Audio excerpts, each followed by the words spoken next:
So we know that audiences are viewing television out of home, whether that's at a restaurant, an airport, a hotel, in the office, at a bar. And so we've been working over the last couple of years with our clients to solve for that measurement need.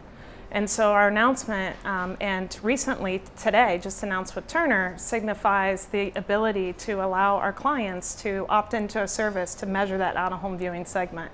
And what that's enabling them to do is monetize those audiences. Sometimes those can be younger audiences that are viewing programming such as sports out of home, and sometimes those are just broad audiences that are not being counted into the ratings.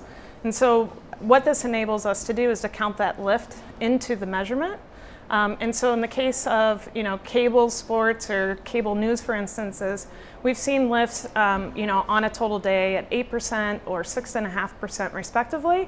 And so you can see that there's real power in the ability to count those audiences, and more importantly, to allow the advertisers and the sellers to monetize those audiences. So explain what you mean by lift. So lift is just an incremental size beyond the traditional audience tuning into that program. Outside of the ratings that are being calculated and tabulated today.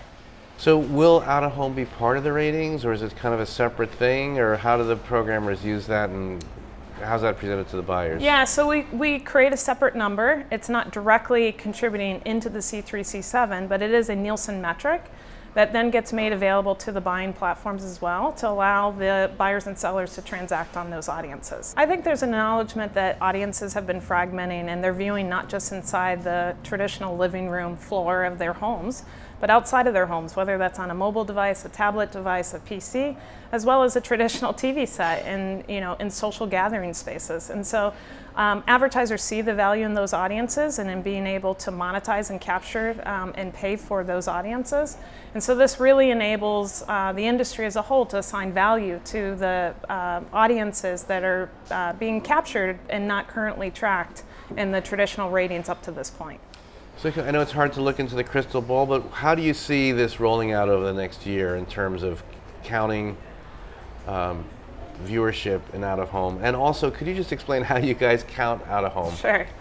So I think how we see it moving forward is that not only will additional networks and cable nets continue to sign up for this service on a national level, but we are also bringing it out-of-home for our local stations and cable networks as well.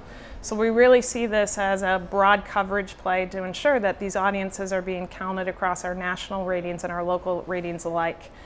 And then how we do it is really that we have a portable people meter sample that's being used in our radio business that allows us to understand television viewing and understand television exposure. So we take that 77,000 persons panel that's across the top 44 DMAs, and we're able to collect all of that viewing, project it out. And at a national level, it's about 65% of the TV US household population. And at a local level, it will represent kind of the marketplace of those local markets itself.